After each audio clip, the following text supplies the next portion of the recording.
എല്ലാവർക്കും സുഖമെന്ന് വിശ്വസിക്കുന്നു.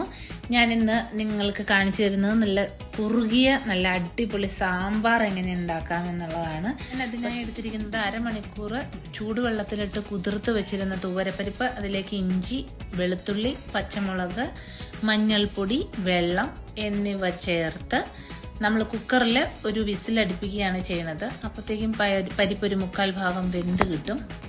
ഇവിടെ ഞങ്ങൾക്ക് എല്ലാവർക്കും ദോശയും സാമ്പാറും മസാല ദോശയും എല്ലാവർക്കും ഇഷ്ടമുള്ളൊരു ബ്രേക്ക്ഫാസ്റ്റ്. അപ്പം സാമ്പാർ മിക്കവാറും ഞങ്ങൾ ഉണ്ടാക്കാറുണ്ട്. അപ്പോൾ ഇത് പരിപ്പ് വെന്തു 1/4 ഭാഗം വേവായി. അതിലേക്ക് നമ്മൾ വെജിറ്റബിൾസ് ഇട്ട് കൊടുക്കുക. ഞാൻ നോർമലി ഉപയോഗിക്കുന്ന വെജിറ്റബിൾസ് എന്ന് വെച്ച് കഴിഞ്ഞാൽ പൊട്ടറ്റോ, കായ, ക്യാരറ്റ്, സവാള, തക്കാളി, മുരിങ്ങാക്കോല്. നമ്മൾ മുരിങ്ങാക്കോല് നാട്ടിൽ നിന്ന് കൊണ്ടുവന്ന് ഫ്രീസ് ചെയ്ത് വെച്ചേക്കുന്നതാണ്. അതിൻ്റെ കൂടെ ബീൻസ്, വെള്ളരിക്ക, ഇത്രയും വെജിറ്റബിൾസാണ് ഞാൻ ഇട്ടിരിക്കുന്നത്. നിങ്ങൾക്ക് ഇഷ്ടമുള്ള പച്ചക്കറികൾ ഇവിടെ നമുക്ക് ഉപയോഗിക്കാൻ കേട്ടോ. ഞാൻ സാമ്പാർ പൊടി ഉപയോഗിക്കാറില്ല. പകരം ഞാൻ മസാലകളെല്ലാം ചൂടാക്കി ചേർക്കുക ചെയ്യാറ്. അതിനായിട്ട് ഞാൻ മഞ്ഞൾപ്പൊടി, മുളക് പൊടി, മല്ലിപ്പൊടി, കായം. ഇതിൽ മഞ്ഞൾപ്പൊടി, മുളക് പൊടി ഞാൻ നാട്ടിൽ നിന്ന് വരുമ്പോഴത്തേക്ക് അമ്മച്ചി ഞങ്ങൾക്ക് കഴുകി ഉണക്കി പൊടിച്ച് തന്നു വിടുന്നതാണ്. മല്ലിപ്പൊടി ഞാനിവിടെ മേടിച്ച് കഴുകി എയർ ഫ്രയറിൽ വറുത്ത് പൊടിച്ച് ഉപയോഗിക്കുക ചെയ്യാറ്. അപ്പം അത്രയും മസാലകൾ അതിൻ്റെ കൂടെ കായും ഇട്ട് നന്നായിട്ട് ചൂടാക്കി നമ്മൾ വേവിക്കാൻ വെച്ചിരിക്കുന്ന പച്ചക്കറികളിലേക്ക് ഇട്ടു.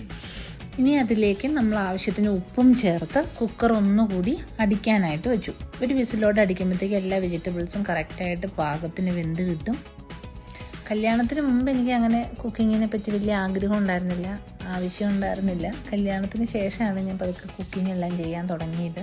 ഇനി ഞാനൊരു പാനിൽ വെളിച്ചെണ്ണ ഒഴിച്ചു. കടുക്, ജീരകം, ഉലുവ ഇത് 3 ഇട്ട് പൊട്ടിച്ചു. പൊട്ടിച്ചതിന് ശേഷം ചെറിയ ഉള്ളി, വറ്റൽമുളക്, കറിവേപ്പില എന്നിവ ഇട്ട് വഴറ്റി. ഇത് നന്നായിട്ട് വഴന്നു കഴിയുമ്പോൾ ഞാൻ അതിലേക്ക് ഒരു നുള്ള് കായപ്പൊടി കൂടി ചേർത്ത് കൊടുക്കും. കാരണം അപ്പോൾ എനിക്ക് ആ കായത്തിൻ്റെ ഫ്ലേവർ സാമ്പാറിൽ നല്ലപോലെ എൻഹാൻസ് ചെയ്ത് നിൽക്കും പോലെ ഫീൽ ചെയ്തിട്ടുണ്ട്. അപ്പോൾ കുറച്ച് കായപ്പൊടി കൂടി കടുക് താളിക്കാൻ വെച്ചതിലേക്ക് ഇട്ട് കൊടുത്തു. എന്നിട്ട് നമ്മൾ ഒന്ന് വിസിലടിച്ച് കഴിഞ്ഞു. ആ വെജിറ്റബിൾ വെന്ത സാമ്പാറിലേക്ക് ഇട്ട് കൊടുത്തു. ഇനി അതിന് മുകളിൽ കുറച്ച് മല്ലിയിലയും കൂടി ഇട്ട് ഞാൻ വീണ്ടും അടച്ച് ഒരു 10 മിനിറ്റ് കൂടി വയ്ക്കും.